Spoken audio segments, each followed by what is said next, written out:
What's up, everybody? I am here with Amisho Baraka, my brother. It is a pleasure. From the same mother. From the same mother. Yes, yes. You know, I don't know how many people you think know that my middle name is Baraka too. You have kind of stolen the name, taken the name. Well, I just used it. You used it, but now I can't even say, like, if I came out with Dhati Baraka, then what? Then it would be a blessing to you. It would be amazing. You would be shocked at how many people would be like, oh, when you drop the Lewis and you add the Baraka, it adds a bit of mystique. It adds a bit of like, interesting. Okay. So try it. I would say try it. Try the Baraka. So Dhati Baraka. If I went by Dhati Baraka and you went by Show Baraka or Amisho Baraka, I think it would then maybe we can come up with the Baraka Boys podcast. Yeah, it'd actually probably benefit both of us. All It'd be good branding for both of us, actually. All right, good. Welcome to MyBLVD. Welcome to the MyBLVD. This is MyBLVD podcast. This is the final episode of this season. I am here with Amisho Baraka. I am so excited to talk about kind of where we are, where we've come from, where we're going, all of the things that we're going to be talking about. Basically, what I've tried to do in this podcast specifically, bringing you all different types of practitioners and people, pastors and leaders, was to help us as a people to reject passivity, accept responsibility for where we live, work, and worship. Like, our goal is that we want to help disciples thrive where we live, work, and worship. And so, you know, and this is kind of, as we kind of bring this to a conclusion, this season to a conclusion, I wanted to bring on show because we was talking about, okay, where have we been? Where are we going?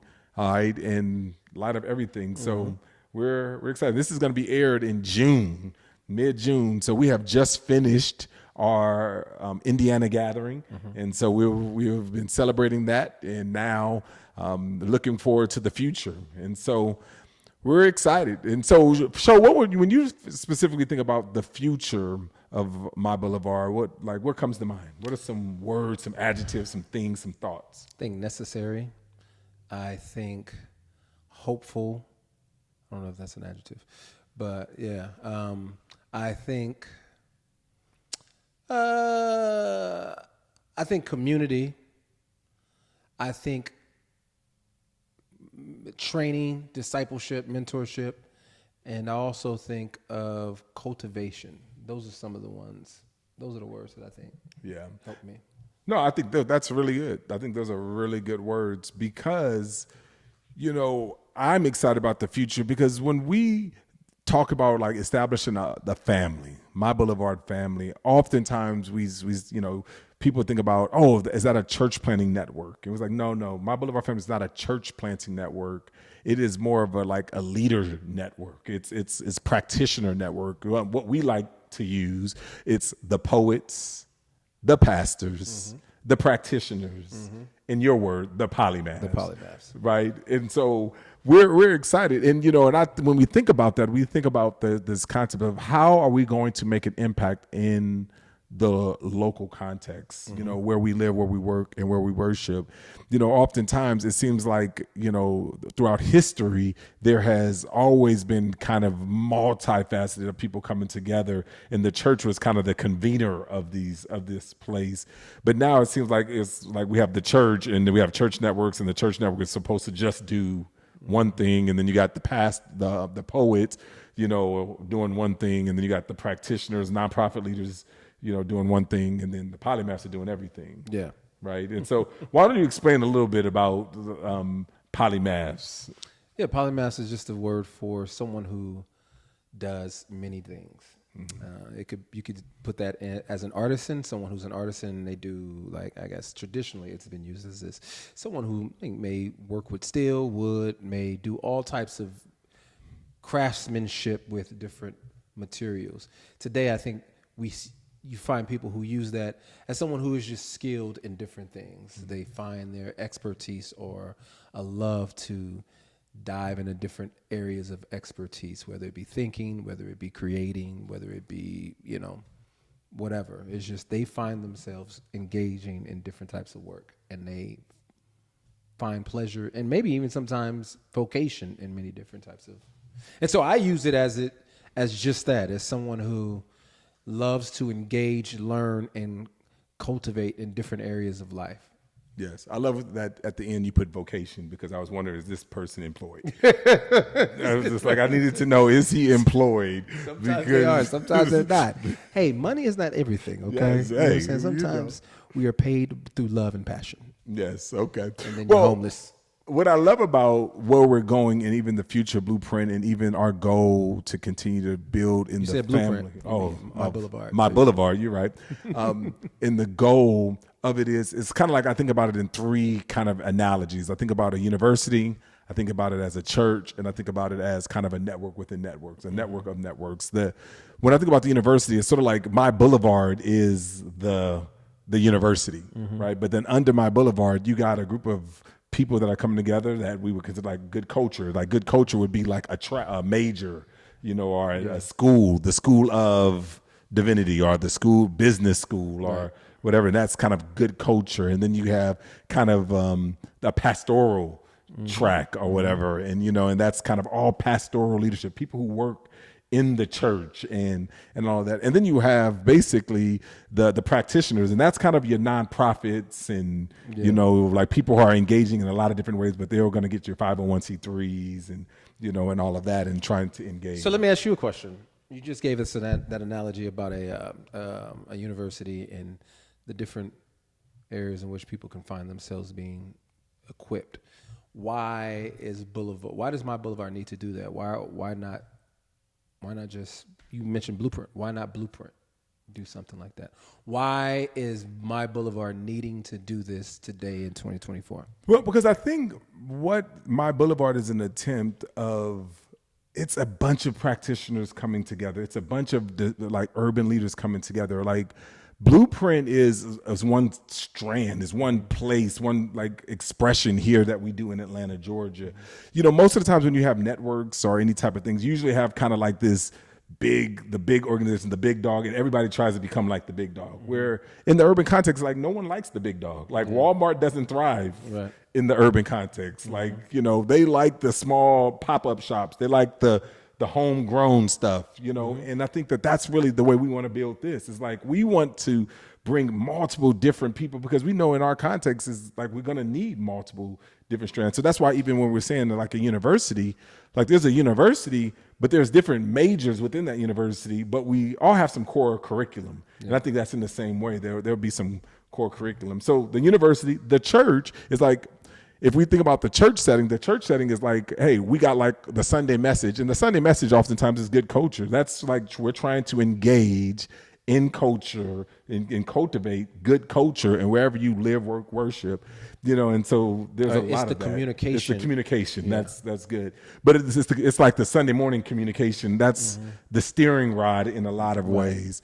But then you have different city groups or small groups or whatever that comes. And ultimately what I'm saying is like, we got where you can get some general things that we all need in the urban context, but then you also can go deep with some like pastoral leadership. I can take a deep dive with other pastors and pastoral leaders. You can go deep with other poets or other, polymaths, that are doing it. So I think you get the best of both worlds, basically, right? And that's kind of where the third one is, the network in networks. It's kind of like we have multiple different networks coming together under kind of this kind of, one big conglomerate to, I think, be able to be the last generation to leave the urban context. So that's what I love about kind of what we're doing and what's happening. I like it, and I think it's unique. Even though some people could say, oh, I've seen something like this, I think it's exceptionally dope because it gives churches autonomy. They're not beholden to, like you said, a big dog. But then also the one thing I think is unique in this is that it's giving people who are not pastors an opportunity to be a part of something, to learn, to galvanize, to connect, and also pastors connect with polymaths and practitioners in a way that they probably haven't. Because usually what we do is we create silos for artists, and usually even in the artist communities, it's very, you don't even find lots of spaces where you can say, hey, I'm a part of this. You'll find like a guild, like, your writers guild, your actors guild, but that's really just like a union if it is. It's not a place where people can get trained, cultivated, and encouraged for the most part. this is that. This is a place where if you are a nonprofit leader and you want to just build and learn from other nonprofit leaders or learn from pastors and say, hey, you want to transition from not transition, but you want to cross-pollinate, say, hey, I am a pastor, but I want to learn something about what the nonprofit leaders are saying or something. What are the poets talking about in order for it to make me a better pastor and vice versa? And you have this cross-pollinizing that's happening. I think is really dope. It kind of reminds me of that movie, Vantage Point, that I love to bring up this all the really is a time. movie. Because the Vantage Point is... You were keeping that movie in business. I am, because you have to go see it. If you basically, the Vantage Point is where you get the variety of different perspectives. You think you understand everything when you only got one vantage point, but you don't get everything. It's not until you see all the different vantage points that you come to the conclusion. And that's what we get when we have all the variety of different vantage points. You ever like a thing, but then somebody uses it so much you start hating it? It's like, I have no reason to hate that movie because it's actually a good movie. But because he uses the analogy so much, I'm like, I don't know if I like this movie. It's okay. It's okay. Because I don't even know if I like the movie. It's the best concept. I wish we could have more movies that try to take on that approach. Do you know of any other movies that take that I'm sure kind I of could vantage think point? of. There's a book called The Children of Bone, Children of Light, and I forget the name of the book, but it's a book that does that. And she writes about, it's like an African warriors mythology, and she writes from the vantage point of three people who are traveling together. It's pretty interesting. But I'm sure if I took some time, I could think. Yes, but I hope you can, because I want to go watch. I'm going to go read that book just because of that. Like, I want more of your that. daughter's read it. Trinity, I think even Brianna's read it. Yeah, see, vantage point, because we would do well in North America to understand different people's vantage points, right, and to get a more fuller picture of what we're trying to do. Absolutely. So that's why I use it until somebody either it becomes a genre that it creates its own genre, or not. I'm just going to continue to use vantage point. I hear you. So what else are you excited about? So I'm excited about going back and looking at vantage point later on today. Outside of that, I am excited about kind of what we're doing, because it's not just even having vantage point from that perspective, but it's about tying them together, right? Ecclesiastes 4 talks about a 3-strand cord.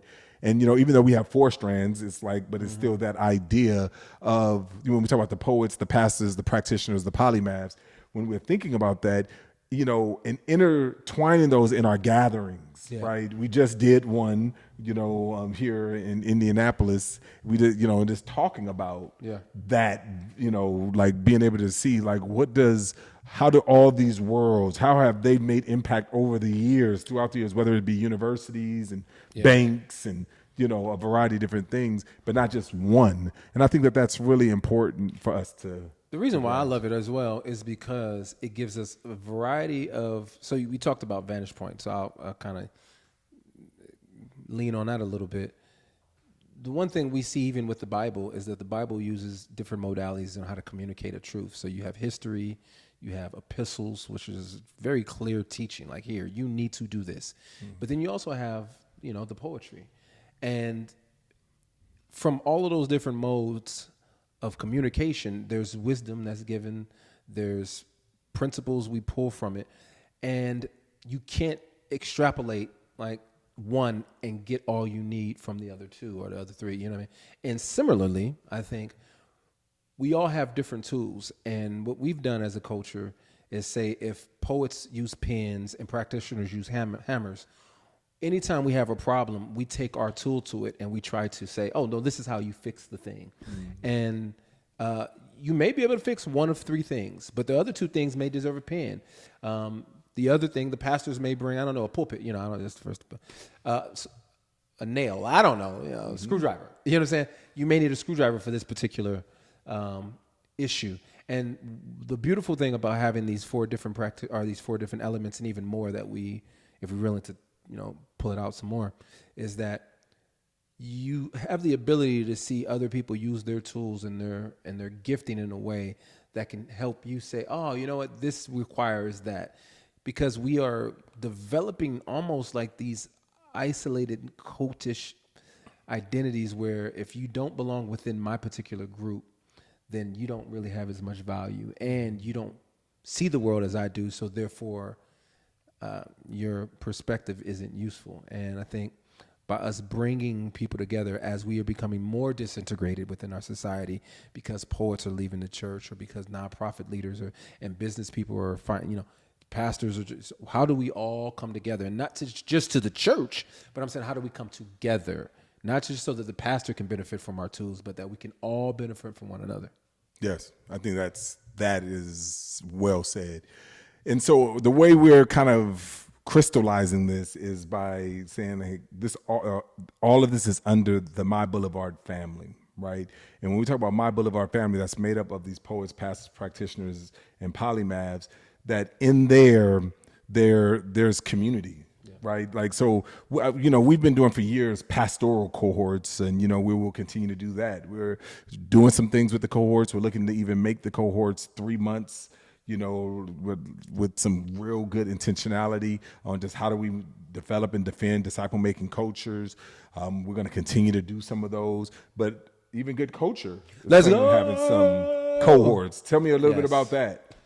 Well, I'll just try to be as brief as possible. I felt like when I was coming up in the faith, there were godly men around me, godly women around me like yourself. Not godly women, but godly men like yourself, but other also godly women. Yeah. But the thing that I struggled with was finding people who could train me on how to be excellent in a particular vocation. And rather than just sitting around and waiting for someone I just dove in, and I made some mistakes. Did some things well. Well, I know that there are people like me, and the church does a great job of discipling people. Oftentimes, however, I feel like the church disciples people to be pastors, or they disciple us in a way that seminary teaches people, not necessarily how to be dynamic in our particular craft, but how to be better theologians.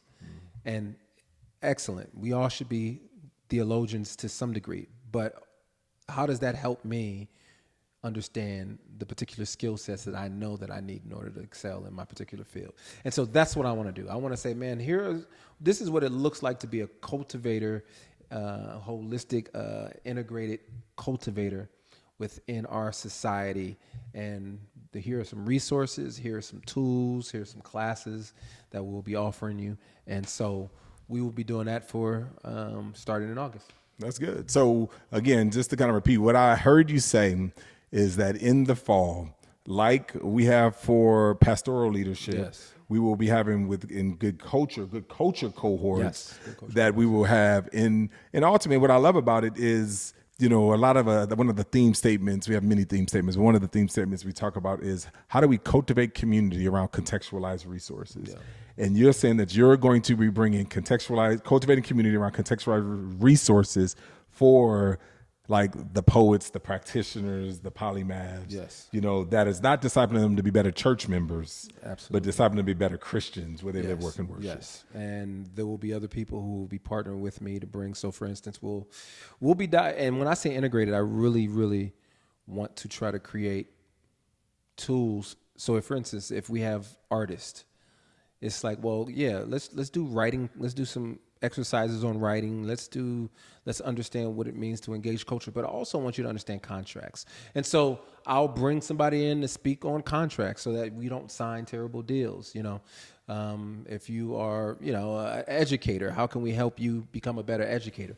So yeah, there are people who I've already partnered with who have agreed to help fill in the gaps in areas where I feel like I may not be an expert to speak on that. So we have you covered, and we'll know more for those people once they start to sign up of the kind of cohort we'll have, and then we'll be able to cover not only just the broad general aspect of what it means to be a cultivator versus being someone who is a corrupter, as we've kind of developed, but someone who is seeing their particular boulevard and they're saying, man, I want to not only see it for my own personal flourishing, but the flourishing of people around me. There it is, everyone. You heard it here. There's going to be ways that you can sign up for that. Again, we'll be starting that in August.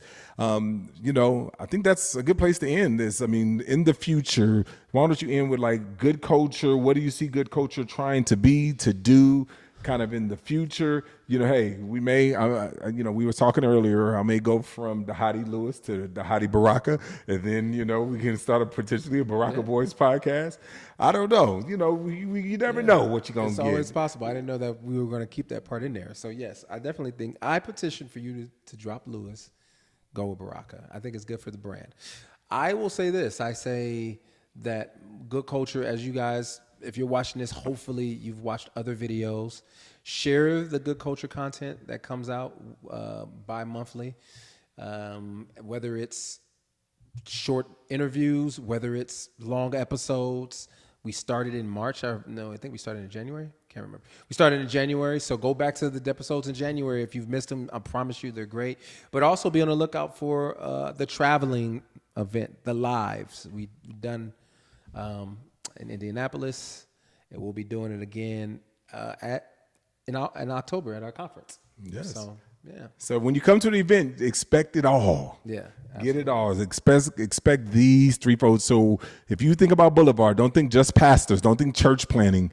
Think Christian. Think urban Christians. People who are trying to take responsibility of where they live, where they work, and where they worship. Right? We want to make an impact. Right? Because we believe that if we make an impact locally, the body of Christ will make an impact globally. So thank you. And remember, this is My Boulevard.